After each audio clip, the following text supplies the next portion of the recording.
नमस्कार मित्रों, मैं आदर्श आज पुनः आप सभी का मेरे YouTube चैनल पर स्वागत करता हूं।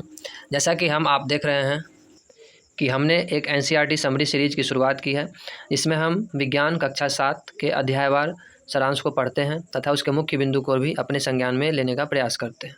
तो इसी कड़ी में आज हम अध्याय 6 जीवों में श्वसन के बारे में पढ़ेंगे। तो बिना टाइम वेस्ट किए हुए हम सीधे पहुँचते हैं अध्याय 6 के सारांश पर। तो देखिए मित्रों, यह है अध्याय 6 जीवों में श्वसन।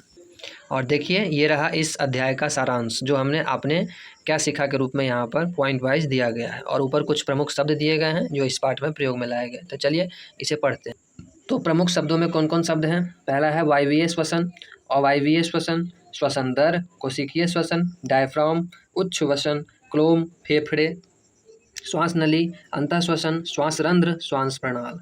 तो ये मुख्य शब्द हैं जो इस पाठ में प्रयोग किए गए हैं। इनमें से कुछ शब्दों को हम अंत में समझने का भी प्रयास करेंगे। तो चलिए पहले सारांश पढ़ लेते हैं।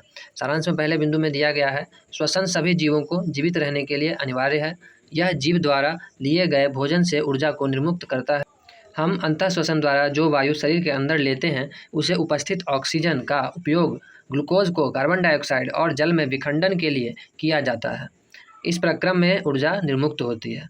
चलिए नेक्स्ट पॉइंट, ग्लूकोज का विखंडन जीव के कोशिकाओं में होता है, जिसे कोशिकीय श्वसन कहते हैं। यदि भोजन ग्लूकोज ऑक्सीजन के उपयोग द्वारा विखंडित होता है तो यह श्वसन वायवीय श्वसन कहलाता है। यदि विखंडन ऑक्सीजन की अनुपस्थिति में होता है तो श्वसन जो होता है वो अवायवीय श्वसन कहलाता है। नेक्स्ट पॉइंट, अत्यधिक व्यायाम करते समय जब हमारी मांसपेशियां कोशिकाओं में ऑक्सीजन की आपूर्ति अपर्याप्त होती है, तब भोजन का विखंडन अवायवीय श्वसन द्वारा होता है। देखिए कुछ पॉइंट इस अध्याय में पॉइंट कुछ ज़्यादा हैं, तो हमें समझने का भी ज़्यादा मौका मिलेगा। तो चलिए इस पॉइंट को पढ़ते हैं। सांस लेना श्वसन प्रक्रम का एक चरण है, जिसमें जीव ऑक्सीजन समृद्ध वायु को शरीर के अंदर लेता है और कार्बन डाइऑक्साइड समृद्ध वायु को बाहर निकालता है। गैसों के विनिमय के लिए विभिन्न जीवों में श्वसन अंग भिन्न भिन्न होते हैं। सभी जीवों में श्वसन अंग जो होते हैं वो अलग अलग होते हैं।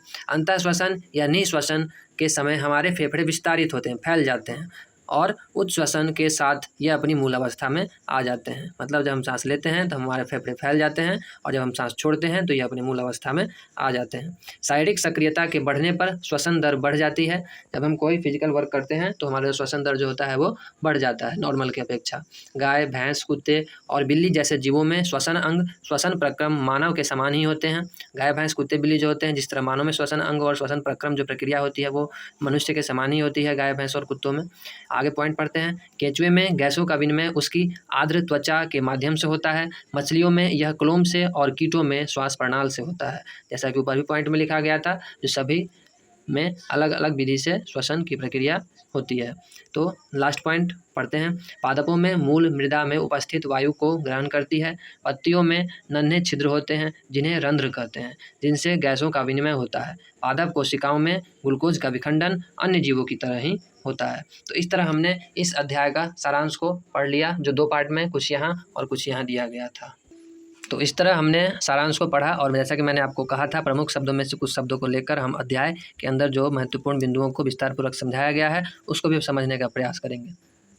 तो देखिए यहाँ उच्छ्वसन और अंतःश्वसन यहाँ दिया गया। हिंदी में समझने में थोड़ा कठिनाई होती है। तो अंतःश्वसन का मतलब होता है जब हम सांस अंदर की ओर लेते हैं, और उच्छ्वसन का मतलब होता है जब हम सांस बाहर की ओर छोड़ते हैं। तो देखिए यहाँ पर बहुत अच्छे चित्र के माध्यम से NCERT के माध्यम से मानव में श्वसन की क्रियाविधि को दो बिंदुओं के माध्यम से बताया गया। पहला है अंतःश्वसन यानी इनहेलेशन, और दूसरा है एक्सहेलेशन। तो जब हम शरीर में सांस अंदर की ओर लेते हैं तो वायु जो है वो अंदर की ओर आती है इस माध्यम से, और हमारा जो डायफ्राम है वो जो हमारा ये वक्ष है ये बाहर की ओर निकलता है। पसलियाँ बाहर की ओर गति करती हैं और डायफ्राम जो है ये बीच वाला भाग ये नीचे की तरफ आता है। यहाँ पर लिखा भी गया है तो डायफ्राम नीचे की ओर गति करता है। लेकिन जब हम सांस छोड़ते हैं, जब वायु बाहर की ओर धकेल दी जाती है, सांस छोड़ी जाती है, वायु बाहर की ओर निकल गया और पसलियाँ जो हैं वो अंदर की ओर गति करती हैं। पसलियाँ जो बाहर निकल चुकी थी वह फिर अंदर की ओर जाएंगी। देखिए दोनों तीरों के माध्यम से यहाँ बताया गया है। और जो डायफ्राम जो नीचे आ गया था वो डायफ्राम अपने पूर्व स्थिति में, अपने पहले की स्थिति में आ जाता है। तो ये दोनों प्रक्रिया हो गई अंतःश्वसन और उच्छ्वसन की, यानी इनहेलिंग और एक्सहेलिंग की। देखिए यहाँ मार्क करके ब्लू करके यहाँ बताया गया, बहुत महत्वपूर्ण पॉइंट है। धूम्रपान के बारे में बताया गया है। धूम्रपान का सीधा प्रभाव हमारे फेफड़ों पर पड़ता है। जो लोग धूम्रपान करते हैं वो सीधे अपने फेफड़ों को क्षति पहुंचाते हैं। तो वही यहाँ लिखा गया है, चलिए पढ़ते हैं। धूम्रपान फेफड़ों को क्षति पहुंचाता है। धूम्रपान कैंसर से भी संबंध है, इससे अवश्य बच के रहना चाहिए। हमें धूम्रपान नहीं करना चाहिए। तो ठीक है मित्रों, आज आपने देखा, हमने सारांश पढ़ा और कुछ मुख्य बिंदु को भी देखा। और नेक्स्ट वीडियो में फिर हम नए अध्याय को पढ़ेंगे। नए अध्याय का नाम है जंतुओं और पादपों में परिवहन, अध्याय 7 है। तो ठीक है दोस्तों, तब तक के लिए बहुत बहुत नमस्कार। आपने पूरा वीडियो देखा, आशा करता हूँ कि आप चैनल सब्सक्राइब कर लाइक कर और शेयर कर मुझे सपोर्ट कर रहे होंगे। तब तक के लिए बहुत बहुत धन्यवाद।